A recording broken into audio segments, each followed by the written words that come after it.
Okay, I want to invite my friend DJ Soto to this conversation. We are talking about VR Church, man. Thanks for giving up some time. Hey Jay, what's up, man? Thanks for having me. Excited to be Yeah, here. dude. We've gotten to know each other. We've been at a bunch of different events, and we've gotten to hang out personally with our families as well. Dude, you've been on a wild ride from being featured on Wired magazine to CNN covering this story. I mean, it's been a big thing. This story of you planting a church on alt space using Rift. I mean, I bet the last year has been just a wild ride. Yeah, it really has been. That Wired article really just highlighted our ministry in a way that I couldn't even have imagined. We're just a little startup church.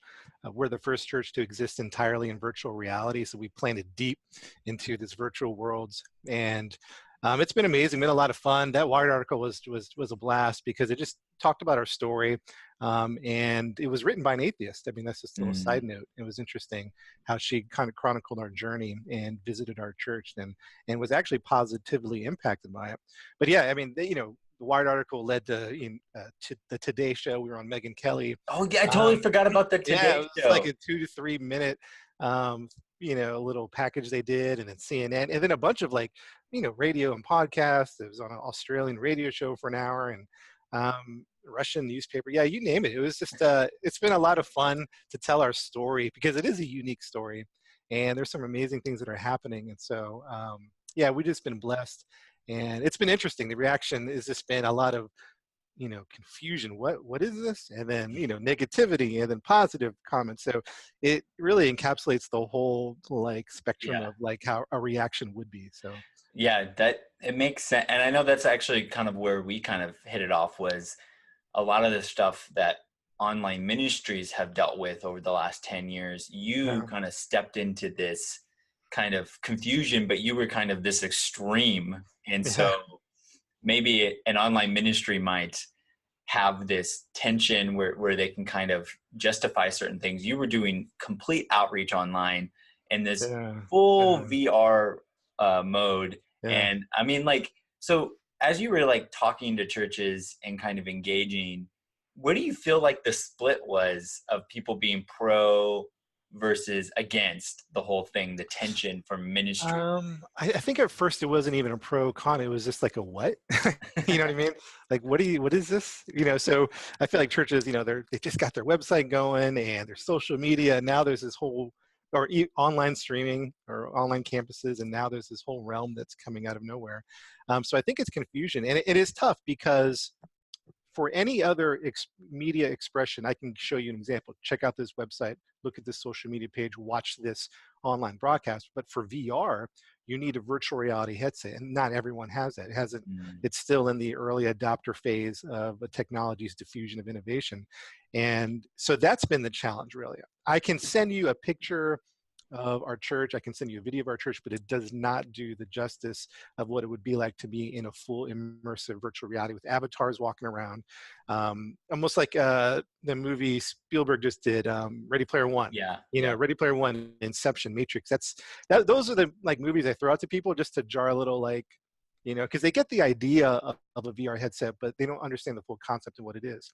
And let me give you an example. So I was at a conference speaking and talking about VR Church, and a pastor friend there, he said, "Hey, that was a great presentation you did." I said, "Well, why don't you come to church on Sunday in VR? I'll give you a VR headset. I have one with me, and you can attend." Now, I didn't know he was just being nice. Internally, he had major theological and ecclesiological problems with what we were doing, just entirely existing in VR, no physical expression. And so he came Sunday, put him in an Oculus Go, and I even had him come up on stage and speak. I was like, "Hey, I got a friend with me. Come up, tell him what you do." And I didn't know that he was just beforehand, really thinking negatively about it. Afterwards, he took it off, the headset, and was like, "I want to do this." You know what I mean? I want to play. I want to be a part of ministry in virtual reality. So I think that's the challenge, because if I can take him as an example, where before experiencing it, it's like, no, I don't think so. After experiencing it, I want to do this, right? And so that's the challenge when we talk about connecting with church leaders or churches. It's kind of like a what? Yeah, I'm not sure about that, or it sounds cool, or maybe, that's not biblical. But once we get people experiencing it, their tone changes. So even if they still don't agree, there's still like okay, there's something pretty valid going on here. And we've had people come to check it out, like in a critical way, not trying to troll, just being like, all right, I don't think this is a thing. Come visit and be like, okay, this is an interesting thing happening here, and keep going. So that's kind of the response we've been getting. Which I don't think anybody that's visited has really gone and said, no, don't do this. So it's a power. I remember I feel like a lot of people have had expressions of like the Google Cardboard type of thing of 360 video, which is, I think that was like kind of the crawl for a lot of people into immersion. And then, but like, and I challenge you guys, go out and get like an Oculus Go device, which is $200 standalone. I remember jumping onto AltSpace and like just exploring, and I'm walking by people having conversations in like near a fireplace. And I'm like, wow, this is so strange. It is. And it's just, I'm sitting in my room, I think it was at night, so my kids are all asleep, and this group was just talking. They were talking about a friend. I still remember, because they were talking about a friend that they didn't understand why they couldn't connect with other people or something. And they were just having this open conversation, and I'm walking by. It was like, and I'm like, I can hear all them just going, and it's just like that. There's something there, like there's relationship happening, and thinking that and at the same time I had subscribed to your church. So like I would see your event on the calendar, but it's definitely something that you have to experience, and you can't, it's really hard to kind of pitch that. And that is a big issue. And I know Facebook is trying to make that easier. All these things are happening. And what I want to do kind of with this conversation is I want to talk a little bit more about like the theology of it, and I have a bunch of questions from other online pastors and a couple members of my community that were just really curious of like, okay, what do you do here? And so we've had some of these conversations over dinner and coffee. And it's been interesting to kind of talk about it. But the pitch was, hey, let's kind of like talk about it. Let's kind of share our learning. So, and then real quick, a rabbit trail real fast. Just something that you said is, when I walk into Best Buy, Oculus is over there. But then you have this like bunch of VR headsets, and that's not the VR I'm really talking about. Like that gives you the idea of VR. So if you're walking in an airport and you see, a $20 VR headset, that's not really the true experience of virtual reality. It's a taste and an introduction, but these high-end VR headsets like the Oculus Rift, the Oculus Go, and by the way, Facebook owns Oculus. I don't know, many people don't know. They spent billions to acquire that.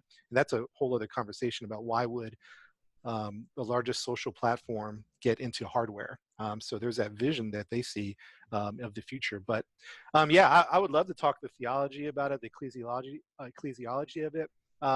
Just a 30-second thing though.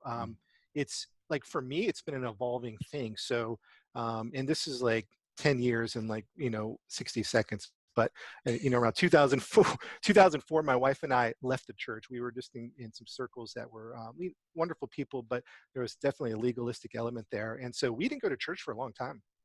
And but I started connecting with churches online. There's a church in New Jersey called Liquid. There's a church, or Life Church in Oklahoma. And even Saddleback, I got connected with the online. So I was experiencing small groups, well, not so much small groups, but I was experiencing large gathering worship and prayer and communication and talking with the pastors. And so that's been an evolving thing for me. So, and I launched our own online campus. It was kind of an online campus, called more of a streaming ministry. They didn't want to use the full term online campus at the ministry I was at. And experiencing it for me as an attendee, and then launching one and seeing how blessed people, like a lady in Ohio said, I haven't been to church in years.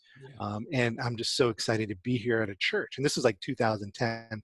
So when it's 2018 now, I'll talk to anybody about the theology and ecclesiology of it, but that's been like a 10-year-old, like I'm going back 10 years and seeing how this has evolved for me personally, and like just loving online ministry. loving virtual digital ministries and thinking it's very, very compelling. And it's a changing world where, I think that maybe it was like a little add-on that you might have had in your ministry, but now I think it's a potent thing and actually very, very necessary. But that's a little rabbit No, trail, no, little it's rabbit trail on helpful. that one.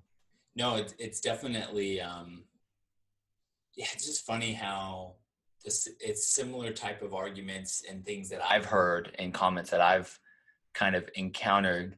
And I've always welcomed it the same way that, I've always told people that, me and my family, we go to a physical church every week. Mm-hmm.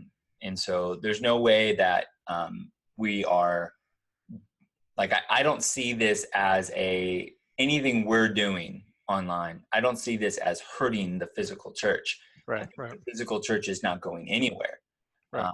And I've started to kind of allude to, I think this is kind of like a capitalistic kind of argument where like there's enough pie for everybody. There's not this limited amount of pie that, VR church is taking from the local No, experience. absolutely not. And online ministry at my church is taking away people. It's you are literally going after people that are not going to church. Right. And Right. if your VR expression can literally take them, then to me, I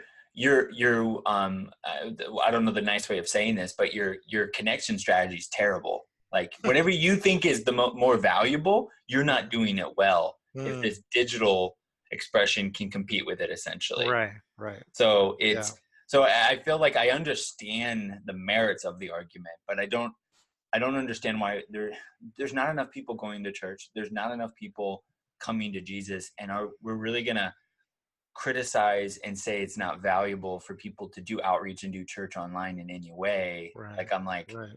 why? It's a weird thing to focus. Now, I do think the theology is important in how you craft things, statements, and we've had this conversation around churches inherently don't change because theology doesn't change. Right. And that's why it's really hard when you think about technology. It's this fast moving, ever changing. The idea is that like the processors in our computer, was Moore's law. It was supposed to change every 2 years. And so there's this ever changing thing, but we have like these like things written in stone, like the laws, we have like, the Apostles' Creed, we have all these things that are dogmatic, and it's like technology and that is like completely opposite. And so I get the tension. So what I'm curious of, and I kind of already know the answer to this, but are you guys in the business of keeping people from physical church? Like, is that what your strategy is? Yeah, we don't want them attending I any know. church anywhere. Forget that. No, absolutely not. It is, and I think I've heard that, like, oh, you're just keeping people away from church. And I was like, no, I think people aren't really coming to us. We don't market much, quote unquote. We don't do a whole lot of, here we are. People discover us, and so they come and experience it. And so it's not an anti-physical church expression. It's just another opportunity. This brave new world is coming in. These virtual worlds are coming, and then maybe I'll rabbit trail here in a second. But yeah, it's no. And I think someone say, "Are you encouraging people to go to the physical world?" It just hasn't been part of a vernacular, but just because, yeah, sure, go ahead. It's not a thing that we're trying to keep people from. Yeah. And I think, yeah, maybe we should get into that, saying, "Hey, try to find a local church in your area." But I think that does bring up quite a bit of concern, because let's just have an honest conversations. There are not good churches everywhere. You know what I mean? Mm-hmm. If I had a church like Saddleback where someone was at, I'd be like, oh yeah, go check out, Saddleback. But I don't know if they're going to experience that everywhere. So No, that's a people naively say that, like, there's churches everywhere. There's 300,000 plus blah, blah, blah churches in America, in the world. But it's like, no, I mean, the amount of people that I talk to, and I've seen it too from stories from your ministry too, that these rural settings of people that are literally like, I was having a conversation with somebody yesterday about like, they had literally grown up in this area where there wasn't a lot of church options, and they had gone to a Mormon church for a big part of their life because that was one of the only options. And realizing later in their life that wasn't sound, they left, and now they're engaging with us. Like, it's a big dilemma. So yes, if you're in like a big city like a Dallas or somewhere in Southern California or New York City, it's easy, but Mhm. not, Right, right. like, Yeah, yeah. And especially the other thing is people have connected. There's a lot of churches, but there's layers to beliefs. And so you can yeah, be labeled a church. You can go on Yelp, search church, but that could mean all sorts of things. And you want a Bible believing church that's not just Bible believing, but also dynamic. That's actually right. like engaging. Yeah, And so yeah. that's a great point. Yeah, and I don't know how else to say it. I mean, but I just love the expression of the local church. I love, and I'm talking about the physical expression. Yeah. And I just love the idea of people gathering, being shepherd, expressing spiritual gifts, and I love all that. It's just that Carrie and I have traveled quite a bit all across the country, been in hundreds of churches, and sometimes it's really awkward. The pastor is being really a downer and negative, and so I say the positive about the church. I love it, but like when we say, "Well, go to a physical church," well, I don't. Sometimes that's not the good thing for someone to do, Yeah. depending on what's in their area. So I think as a broad thing, let's get people physically connected in church. Yeah, absolutely. I guess when it comes to specifically, that's where you need to, have some little discernment there. Yeah, no. So actually I was curious about this. So currently, so for us on, in kind of our ministry, and I know this from a lot of other online pastors, what we kind of do is if somebody's in high crisis, we kind of help facilitate a local connection. So that might mean a church, that might mean, a, like, let's say if it's a mental health thing, we'll find mental health local options. If it's counseling, like if they've gone through a severe loss of some sort of trauma, we'll help find, the best biblical counseling in the local area. And That's essentially awesome, yeah. that's kind of like our online to offline strategy. We also do home groups, but like one of the kind of the alerts is high crisis. We do a lot of things online and we start things offline with home groups, but essentially if you're in crisis, we kind of really push, like, let's see if there is something near you. So in your current strategy with VR Church, what would an online to offline strategy look like? Are you doing anything like that? That actually Corey from Calgary was asking that. I think it's FAC Church. Yeah, So I'm curious about that. yeah. I don't think we have like a dedicated structured system for what's our online to offline strategy, but it's more integrated into our spirit and culture. So that means through private conversations, we've connected people with some suicide.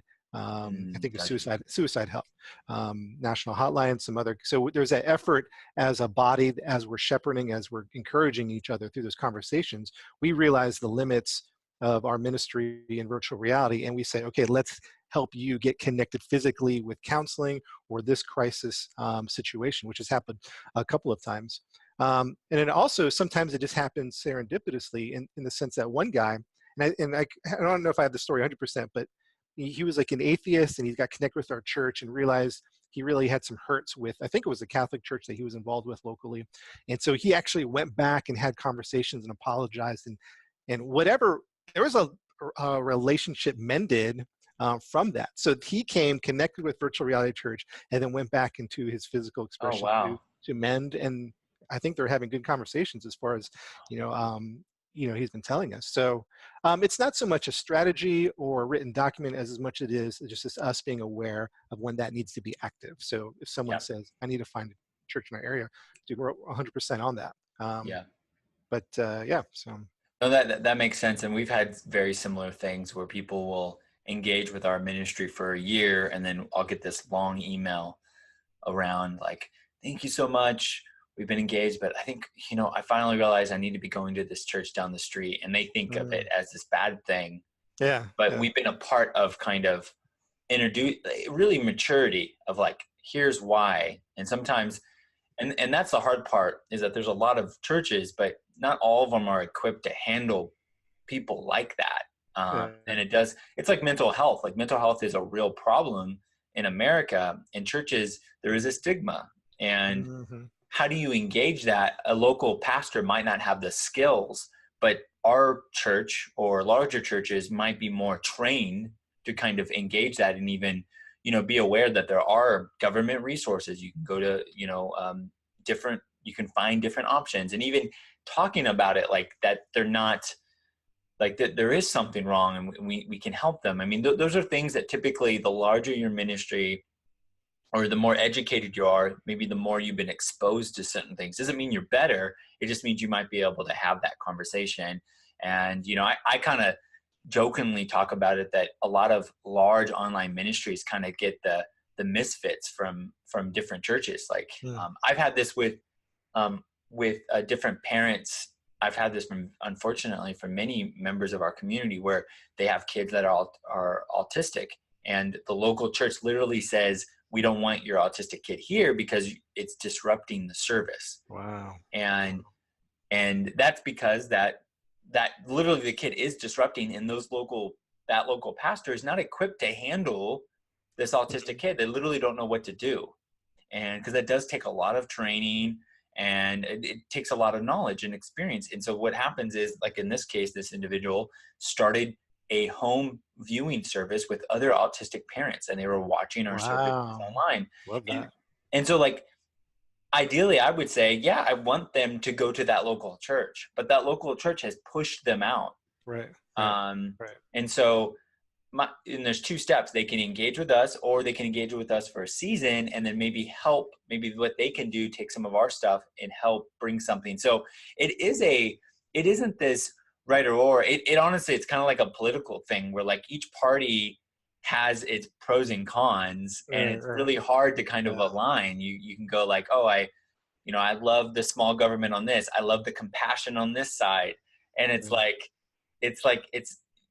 and that's why most people don't want to go all in on one. It's like it's a mess. And so so to kind of continue this conversation, I know that something that happened recently, and I had a couple people ask me this. Chris Gore asked me this, and this was like a reoccurring thing that, how do you do baptism? Yeah. So I know you recently did a baptism in full VR, right? Yeah. So I was talking to my wife about this, and she said this. It was one of the favorite services of the year. She loved it, and for me too. But I guess maybe any church, that's a highlight to have our baptism service. The emotion, the music, and all that. And so, for us, it was just an awesome thing. And we created this environment. Altspace is a platform we use, and Altspace had a swimming pool environment. So we put our big screen up there for worship and sermon slides, and then when the time came, we brought people into the pool to get baptized. And just to back up a little bit, people say, "What's virtual reality church like?" And I say it's probably like what your church is like, just in VR. So our baptism was, well, describe that for me. Well, we put people in the water and we baptized them in the name of the Father and Son and the Holy Spirit. And that's what you do, right? But we just did it in virtual reality, and it was an awesome service. One of my friends, Brian, he's actually one of our elders of our church, and we can talk about government, whatever, but he was a heroin addict for 10 years and never got baptized. He came to Christ years ago. And for some reason, there was a disconnect with his physical church. He couldn't really get that accomplished there. I don't know what the connection was, but he was so excited to be baptized in virtual reality. And so we baptized him, and that's his church, that's his community. Elena, she's from Washington. She has a condition that I can't even pronounce, has a long condition, can't leave the home, hasn't been involved in a church for years. And when she came out of the water, you could hear her crying, and she was just bawling. And she said, I never thought I'd get to be able to do this again. I never thought I'd get to do all of this again. And later on, I found out she meant like be a part of a church, like, walking around, meeting people, volunteering, getting baptized. She never, baptism was out of her brain. I'm never going to get baptized. My condition's not going to let me do that. But in VR, and I think that's why she was you could hear her just very, very emotional. So to back up before our baptism service, we had some conversation about it. Should we baptize in VR? does that count? That's a funny phrase that comes up when baptisms, like an angel attends every baptism, like a referee in NFL, and it's like, it counts, touchdown, or no good, that type of thing. So we had the conversation less about us, because for us in VR, the immersive experience, it was just such a compelling, um, thing to do. As a matter of fact, when I brought it up, nobody went like, no, I don't know about that. Everyone was like, yeah, this would be great. Because when you're in there, it just feels real. And that's the kind of little quote you hear with virtual reality, is that it feels real. Yeah. So anyways, we took our time, we thought about it, we prayed, is virtual reality for us? And really, it just came to the conclusion very quickly that yes, virtual reality baptism is a sacrament that we will express in VR. And, our Catholic friends, we have Catholics that come to our church, and maybe there's like a literalist aspect to their sacraments, but we see it more symbolically. And so in the spirit of that symbolism, the Lord's Supper or the baptism, we express that in virtual reality. And so was that conversation with like your elders, like essentially you guys were talking about that? Yeah. Our elder team just had discussions about it, and brought it up with some of the leaders of the church, just to kind of get their feel. But there wasn't any. There was like zero negative reaction from the leaders. It made sense to everybody. But we knew that there would be maybe. Well, actually, you know what? We didn't know there would be a negative reaction because there was a couple articles written, like the Oregonian in Portland wrote, baptisms of VR, some VR. There was a couple of things that came out, and we just did it out of joy and of celebration, and not thinking about the reaction, and not thinking anybody would even write about our event. But I guess it was the first baptism in virtual reality, so that's why there's a little bit of press behind that, and then seeing the reaction behind that was pretty interesting. You're like the perfect PR statement just to release, like just to get that done, like the first, and I love that. No, yeah. It definitely is a I mean, baptism, the joke is over baptism in particular, like there's been wars essentially in America with different denominations. And so you kind of go back to Anabaptist and all these different things. Like it's a thing, and so it doesn't surprise me. So what was interesting was that, and we've had this conversation around, you take something like the thief on the cross with salvation, and I love this one. So like you have the eternity without God, eternity with God, and there's this line. And so a lot of people argue about what is, how do you move? What's the bare essentials of somebody moving into eternity without God, eternity with God? And that's obviously, hell and heaven kind of idea. And the thief on the cross is kind of at least biblically, the best expression of the minimal commitment. And so, and because he literally just understood that Jesus was Lord, there wasn't baptism. There was no baptism. There was no understanding that he was this triune God. He didn't recite the Apostles' Creed. You know what I mean? Like, I don't even know if he knew he was going to heaven, because he was like, "Remember me." I know. No, you're totally right. There's literally, he just knew, and that's the idea of like the ABCs of coming to Jesus, that he knew he was sitting here on this cross. He deserved it. This person didn't deserve it. And this person was greater than him. Mm-hmm. And so, and we know he got into heaven. And so, but nobody thrives or like strives, and nobody like gets excited to beat the thief on the cross. And so there's two arguments here. What does it really mean to get into heaven? And then what's the best expression of living your life? And so, yes, the thief on the cross is kind of this minimal kind of jump, but ultimately we're trying to be like Paul. Obviously, we're trying to be like Jesus. We're all the way over here. And so I always find this conversation when we come to what's the best expression and what's possible. Right. As two different arguments. So like baptism, for example, like we very much kind of where I would land is because it's not dealing with salvation, I would be always okay with saying no to baptizing somebody, let's say VR or some kind of virtual type of thing. And I've seen people I've seen friends baptize people like with their hand through like a Skype interview and stuff. That happened years ago. I think it was actually Liquid Church did that. And I saw it and I go, I get it.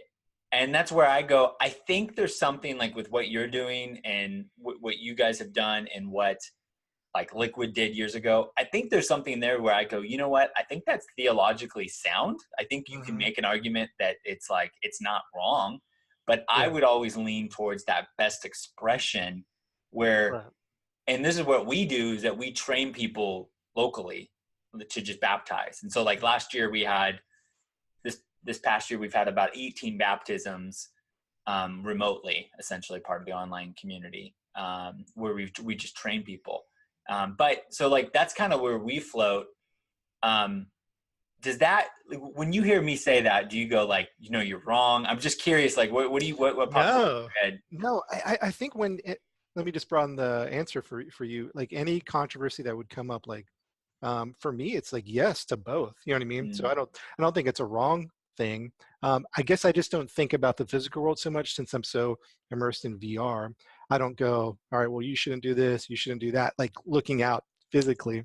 So I don't think a whole lot about people looking in saying you shouldn't do this, you shouldn't do that. So no, I think that it is valid what you were saying. And I love the idea of empowering people to baptize, because I think for a long time that was only the pastor at the baptismal in the church. And so to expand the idea of baptism, what it is, I think it's beautiful, because I think many people can get baptized then. And I think that even would help out VR Church to understand, hey, you can get baptized physically, and, you know, maybe you can find a church, but if you don't, find a group of believers and you know, create a baptism service. So I don't know if that's what you were. Yeah, no, it's an interesting tension because what I find so intriguing is that you guys are on this outer fringe of outreach.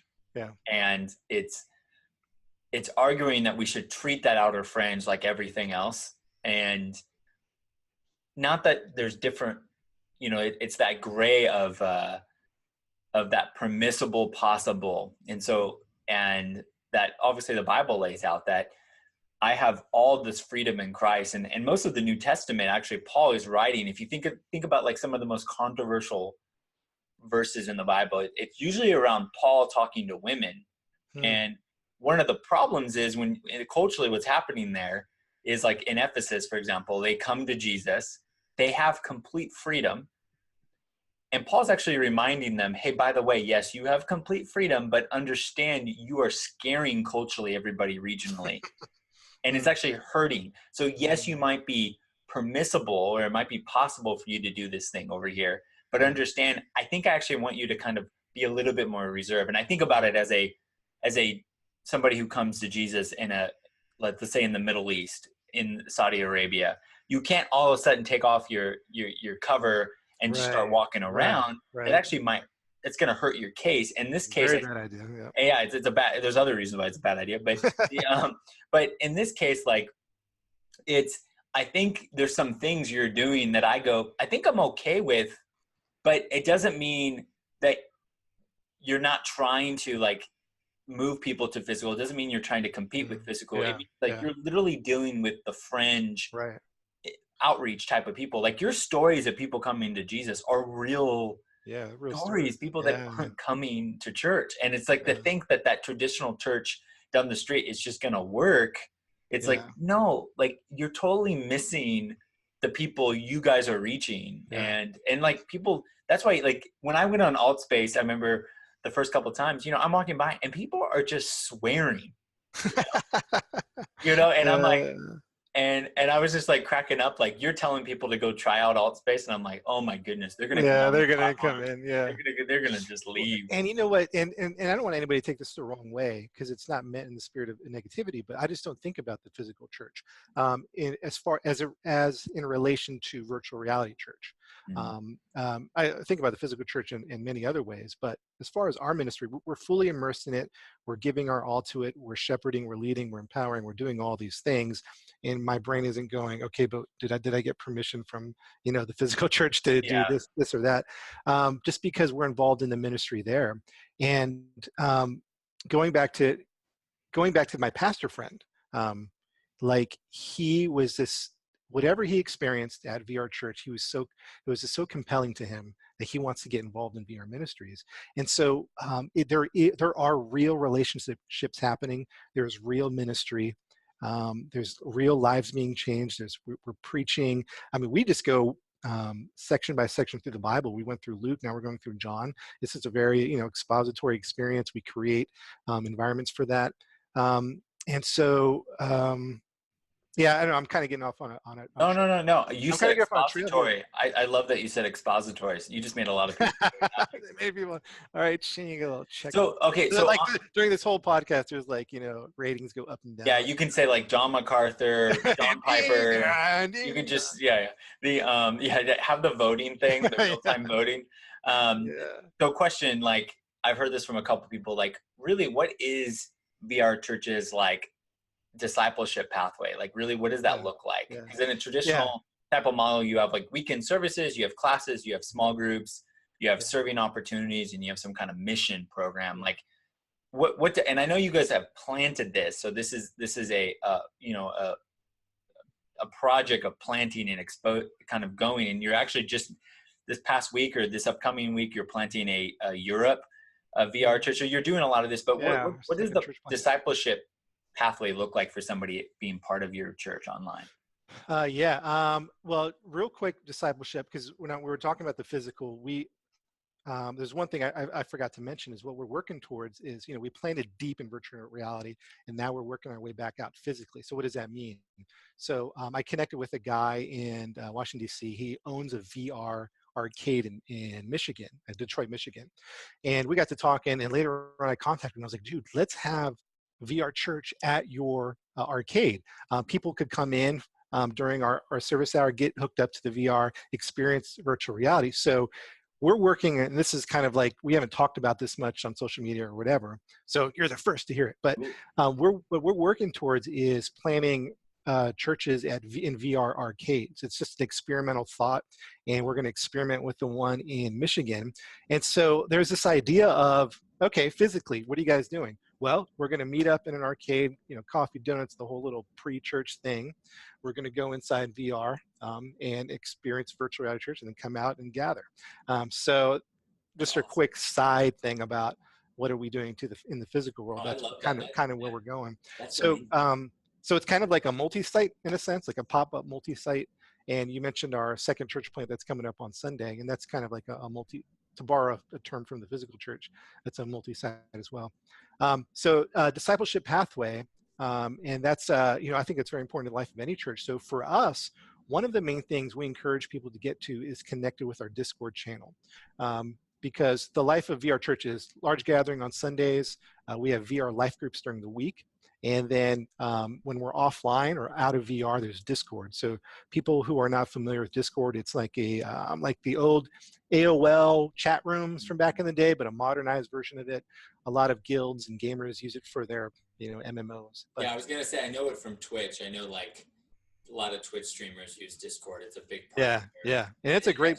They use it for like their paid stuff. So like a lot of times, like if you pay for their Twitch deal, you can get access to their private Discord. It's interesting. Yeah. So like even now, if I was to pop on Discord, there's a prayer channel. People are praying for each other. So to kind of maybe just simplify the conversation, we try to get in our Discord because that's where we're going to connect them in discipleship to individuals in our church who can do like one-on-one, discipleship, or they can get connected with our life groups. So that conversation all happens on the Discord platform where we can have that. Because, once we are out off of VR, we can lose connections with them. And then that's the thing. We have 2 VR life groups that we encourage people to immediately get connected with. One's on Tuesday, one's on Thursday, different time zones, because we have a global church in a sense. Yeah. And so that's one aspect of the discipleship. The other one is we're developing like a new to believers. We don't necessarily have that, but we're going to create that in as well. And there's 2 thoughts with that. Are we going to do like a traditional video alpha, I don't know, whatever type of thing, or we actually are thinking about creating a VR environment to walk people through some basics of discipleship, spiritual disciplines, just encouraging the prayer and the reading of the word. And so our initial thought was like, yeah, let's do these videos. Let's go together with them. We're like, I don't know, we're a VR in expression. So let's actually recreate the spirit of those videos and the content and the spiritual, objectives that we want to accomplish, and then create that in a virtual reality environment that people can actually walk through and experience discipleship. So yeah, those are the main things. And also too, around that is, my gifting is more apostolic as far as spiritual pioneer. And we're raising up shepherds and pastors who, because that would be my weak point, to be honest, would be discipleship as an apostle. But as a shepherd pastor, as we raise those up, and we're an ordaining body. And so in January, we're having our first ordination service. So we'll have some shepherds and pastors in place. And they're going to be able to, I think, and I've been talking to them about that even before then, that discipleship is very important. I'm just not very good at it, and I need your help to make it a good experience. So, for instance, like life groups, it was a no-brainer, right? But we've been operating without those. Hey, we'll see you on Sunday. We'll chat on Discord. And then I read, something about that you put on your website, jkranda.com, about the online life groups, and I was like, oh, let's do it. So, like in a week or two, we had VR life groups up and running. So. I think my gifting's in pioneering and establishing, and then I need the shepherding, pastoral teaching gifts to follow. And it's interesting how it's just like you're planting a church, and so people can come in and say something, but essentially no church launches on day one or even in the first year with everything intact. You're literally launching. Right. That's a good point. Yeah. And so the same thing with what you're doing, it's the same thing. You have this preaching service that you're doing, and then you kind of slowly launching your groups, you're launching your classes, you're launching all these things to kind of have a healthier expression. Like we, even in my ministry, there's things that we're doing in year 5 and 7 that like we did not do at start. And so I would tell anybody who's doing anything online, like, hey, get your service under control. Hey, then launch maybe some kind of classes, then launch groups. Don't shoot yourself in the foot by doing everything up front. But, that's good. That releases me a little bit. I feel a little light now. But, you look at any senior pastor, and that's where you are. It's they have their own giftings, and it's about who you surround yourself on your team to kind of fill in those voids. But and really, like you've been real helpful with that in areas of like small groups and stuff, and my team there's definitely shepherding gifts in them have brought that up. They're concerned about first, how do people get connected? How do they get connected in discipleship? What's the spiritual growth aspect for these new believers or for anybody really? And so I love that. And I need that because I don't necessarily default to that thinking, for better or for worse, but I don't think I'm necessarily supposed to, because I think my giftings are elsewhere. And so these shepherds, pastors that are rising up and having those conversations with me, I love it. Like when they say it, my brain's like, oh yeah, this is important. You are so outreach focused. That's something that I know just from talking to you and having dinner with you and so forth. Like I ask questions, and you clearly have thought about it. It's not that you haven't thought about it, but you are so focused on people who don't know Jesus. And you've seen it. You're teaching on the weekend on Alt Space in your church building virtually, and people are coming to Jesus, and they're hearing about Jesus. And that's the thing that when people want to like throw rocks, I'm like theological rocks, whatever, and I'm like, go check out the life change. Yeah, you got to check it out. And that's the problem with putting, and this is the tension, is you're calling it church, and so it's and that's the tension where like I think you have the freedom under what biblically is kind of expressed there, that you can use that word, but people want to fight what's the best expression of that. And I go like expression, right? I get that. Yeah. Like I understand that argument. I mean, where 2 or 3 are gathered, Jesus is in the midst of that. And so as we have gathered in VR, we've experienced Jesus, we've experienced God, we've experienced the Spirit. And even saying that now, like 2 years ago, that would be a weird thing for me to even say. Yeah. Like if you said, hey, you're going to experience God in a dimension, a virtual dimension, I'd be like, oh, that's interesting and possible. Not that I would have been against it, but it just wouldn't have clicked. After experiencing it, I go, wow, God's really doing something in there. God exists in the spiritual dimension, the physical dimensions we don't even know maybe. And certainly he is active in digital and virtual. And you know, when we think about virtual reality church, when you're talking about outreach focus, I think that was shaped by my first visitor, like the first time, and maybe we should touch on this just for a second. You know, when it was like summer of 2016, I had VR for a little bit. Where our families are gamers and geeks. We do Fortnite, Overwatch, you know, all that type of stuff. And we said, let's get VR, and it was blast. The Oculus Rift, we got that. You know, video games, music experiences, and then AltSpace came out, AltSpace VR. And so for people that might not be familiar, it's like it's social VR, kind of like Facebook in VR, but not really, but sort of kind of, you know, where you add people. And when I got in there, is in Frisbee, man. So mazes and Frisbee, exactly. And I got in there and I'm meeting people in Avatar, like I read the book Ready Player One, like 2013, 2012. And here in 2016, I'm like living Ready Player One. And with avatars and worlds. And I noticed, man, I think we should start a church in here. I think it'd be interesting, an experiment. I wasn't even thinking church plant. I was thinking, let's have a service on Sunday. So a few days later, I had my first church service in VR. You know, not many people came. It's a low adoption, only 5. But going back to what I was saying, the first visitor, I think, shaped our ministry. And he was an atheist from Denmark. And he popped in and he was like, I don't believe in God or anything, but I just wanted to see what this is all about. And like, I've been involved in ministry 20 years, large churches, small churches, mega, you know, modern, traditional, you know, you name it. And I don't think I've ever had an atheist come visit, you know, my church. I'm sure they're there, family, connected, and Easter, Christmas, whatever. And then it wasn't just him, it was multiple atheists and agnostics that came throughout the following weeks. And I was like, wow, this is just a significant thing that I've personally never experienced before. Maybe other people have, but I personally haven't. And it's just so unique. And so that shaped our ministry into our vernacular, our attitudes, the way we spoke, the way we preached, the way we presented ministry, to really reach, you know, everyone, which I think all churches are doing, but for us in a unique way in VR, it really shaped us in a certain way. So that makes sense. Well, I want to, let's move into like rapid firing here, because I want to honor your time.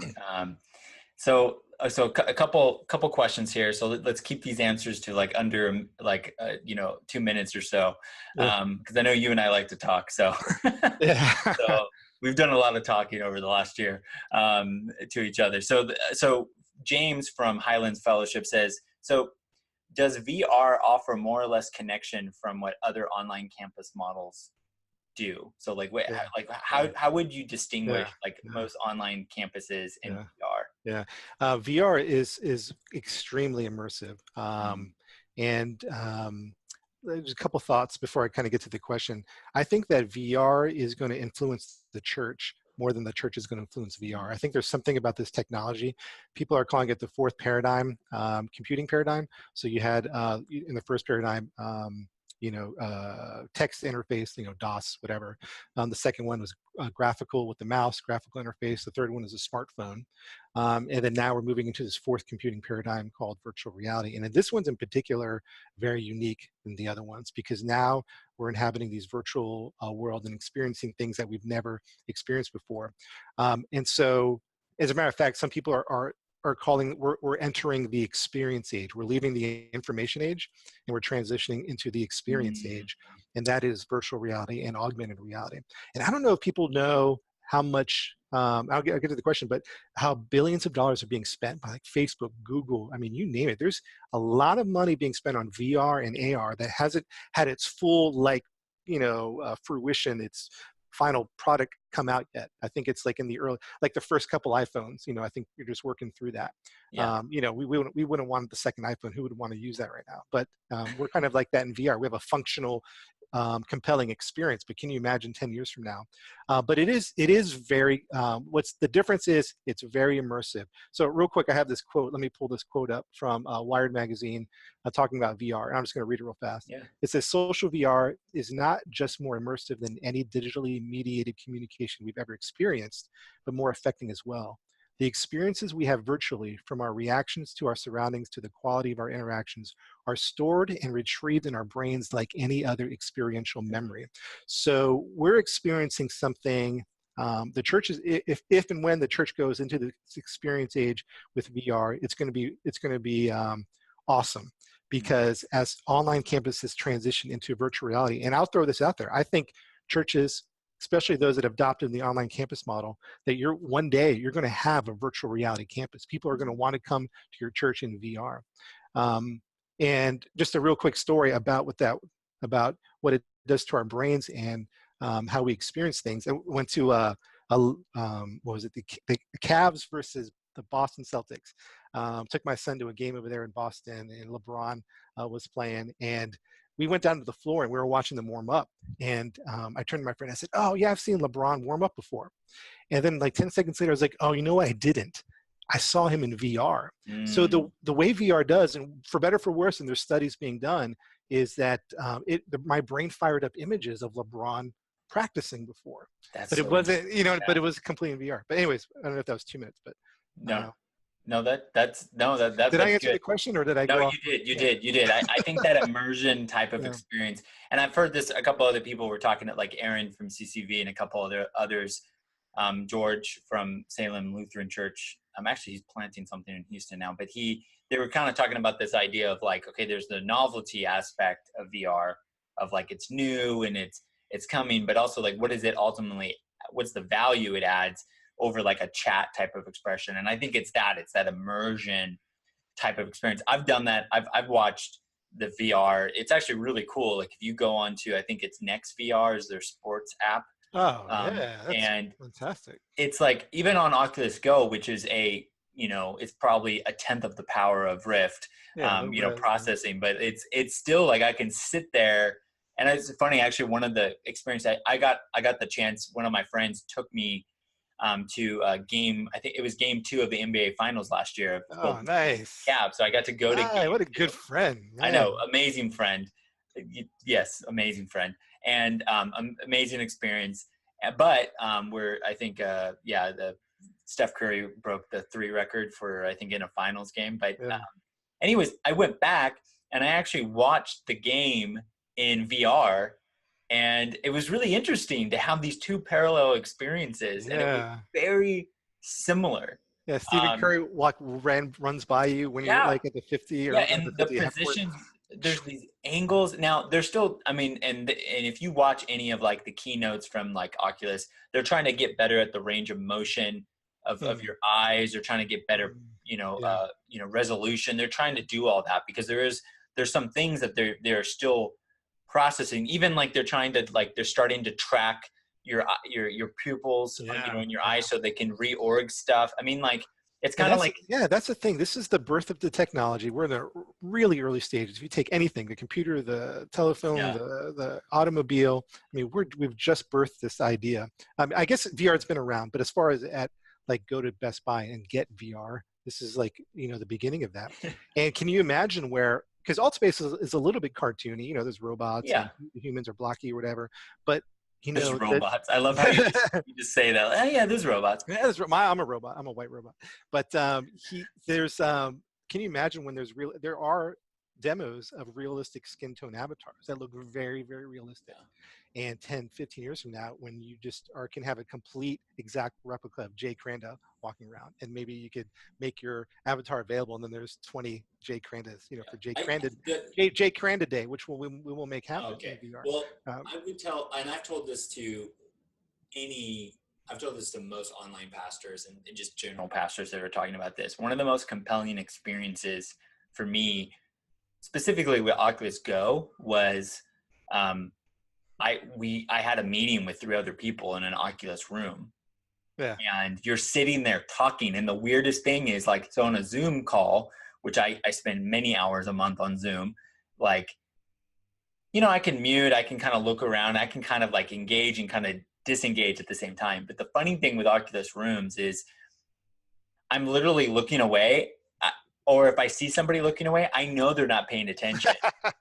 And there's this connection that is a physical attribute. It's something that you're in the room together. Now, is it the full? No, it's still cartoonish. You're hovering. There's things that they're trying to figure out. But like, we played this board game or something, all four of us in this Oculus room, and that's on Oculus Go. The Oculus Go is a very, I mean, it's in a way, it's like the disabled version of Rift. You know, it's still solid. It's still a solid experience. Yeah. And you know, yeah, we're talking about, you know, what's the difference of, you know, what's it going to offer you? Like that immersion, for better or for worse. Like one time I had a guy get right, like in the middle of the service, because you can teleport. So he teleported quickly right up to my face. I'm delivering a message and he's like yelling. I couldn't even understand what he was saying. Something about Jesus and how do you believe in this? And he's like in my face, and all of a sudden he just disappeared. And so what I knew happened was we have moderators spread throughout the building, the amphitheater, and they have the ability to kick people. So when he was yelling and screaming at my face, he just disappeared because an admin had kicked him out. But even then, like, I'm startled. Like, I'm just like startled. I'm backing up. I'm like, whoa. Okay, so that's the first in-service digital assassination. Yeah, exactly. So, he's out. He's gone. So, no, and then if you think about this, like, what's the gentleman's name? North Point, the online pastor. David Adamson. Oh, David Adamson, yeah. Yeah, he was like, when I was talking about going to church in online in 2004, 2006, he was my pastor online. Liquid. And we connected, I did a presentation at Facebook, and he came up afterwards because he was there for that presentation. And I was like, oh, my pastor, you're my pastor. Like, even in like years later, experiencing a 2D online thing, I had an emotional connection to this guy as my pastor. And in VR, I think it's even going to be more so. So that makes sense. Yeah. So okay, so we've had a very long conversation about a wide range, which I love. Yeah. Sorry about that 2-minute. Yeah. No. That was perfect. I guess so. I have two final questions. One is I'm just curious how you'd answer this, because it's from actually my sister-in-law, Kate. She sent me, I put something on Instagram about like, hey, got any questions for DJ? And she said, can you hug somebody in VR? Yeah, and, you totally can. Yeah. So like, what you can do that. Yeah. So, yeah, I see it happen all the time. People go each other and give each other a hug, and you'll see like two avatars come together and their arms wrap around each other. And the first time was a little weird for me. I was like, what are you doing? Oh, okay. Just like in real world, we're like, especially you don't expect a hug coming, like, oh, what's happening? Oh, okay, we're hugging. Same thing with that. But what's cool in VR is you have personal bubbles. So if you don't want people near you, you can create a force field around you. Oh, really? I didn't know that. Oh, yeah. Cool. So there's a lot of harassment protection in alt space. Oh, interesting. Muting people, blocking them, personal bubbles. There's a lot of things you can do to because you'll have trolls. Of course. For the most part, it's great. Everyone's great. But occasionally we'll have the few people that try to disrupt or be harassing in the service. But yes, hugs, high fives. High fives you see a lot, bam. Boom. Look, we kind of just did that. Yeah. High fived on our. Yeah. So and what's funny is, like in virtual reality, it feels real, it makes sense, all of that. But if I was to look at myself like in the physical world, looking at myself in VR, I'm just like high-fiving people in the air and doing this. You know what I mean? It just looks silly in the physical world, but it's an amazing experience. So there's that element. Have you guys done communion? That was another question that was asked. No, we're working on that, and the main thing it's really a simple thing. Do we want to have people gather stuff physically, and we'll all take it? We'll gather virtually, but you'll have your physical elements personally with you. Or do we actually create, wine or grape juice or bread virtually that people can grab and where are you leaning? What's the lean right now? Man, I don't know. I'm really 50-50 to be honest. I think maybe we'll do one like in a smaller setting, just with leaders, virtually with virtual bread and virtual. See how it goes, and see how it feels. I think we were trying to do it in VR without practicing it, but I think no. Let's go ahead and practice it and see what it feels like, see if it makes sense, and if it does, then let's do it. But if it doesn't, maybe we'll do the gathering, like, hey, everyone, make sure you have bread on this day, that type of thing. So. I know for us, that's what it's kind of, we usually tell people, hey, get your items before and you can participate, and we provide training so they can do it in small groups at homes. Oh, cool. Yeah. So but that was an interesting question. Okay, last question. Very final question, just real quick. tell us about the growth this past year. Just real quick, a snapshot of how has God been working out. So there's been a baptism. You're launching this Europe VR service. But what else has God been doing this past year? Just give us an update with all this stuff.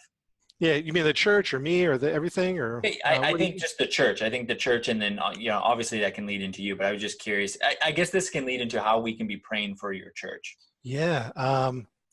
Let's see. That's a great question. I think that it's interesting how we've grown. We started just as an experiment. Like, is this even viable? And then we're like, whoa, this is totally viable. Let's start meeting weekly, gathering, and then it just kind of kept growing. And so, and where we got put some structure behind it with some leadership elders. We got an ordination coming up, and so I think there's just been this growth that we've just been a path that we've just been following, and we've evolved into this church plant in virtual reality. So. I think that it's just, I think we just need prayer in that organization because, what was once 5 people is now 20 people, which is now 60 people. You know what I mean? So there is this growth and how do we connect people within discipleship? How do we connect people into life groups? How do we, organize, the elders and the pastors in a healthy, organic way that it doesn't become, power trip type of things.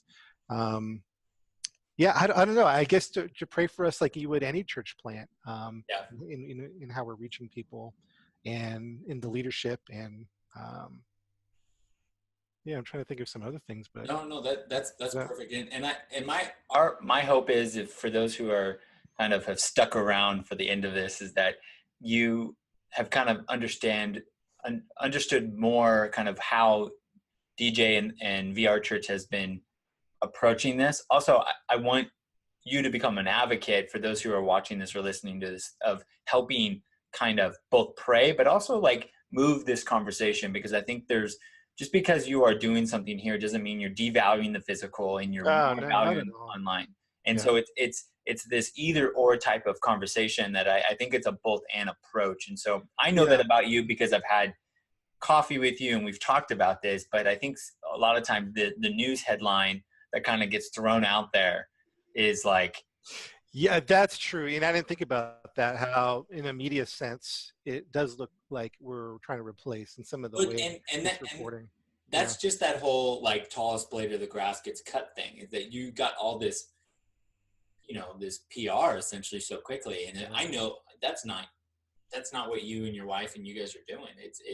These are so outreach focused, and it's the unfortunate nature of just people who are critics. And I know that from people who have criticized my church and criticized other churches. And it's it's just interesting that they just think it's like the whole thing, like a church gets really big and you think people are just, some other people were like, well, just turn people away. And it's like, that's not what you do. You just keep growing, and it's, and you have to figure it out. And so I know that, I was going to say, and I told my church leaders recently, I said, because there was a lot of negative response from, the CNN, and there is that implied we're better than the physical, or we're trying to replace the physical, which isn't true, but maybe there's an implication there.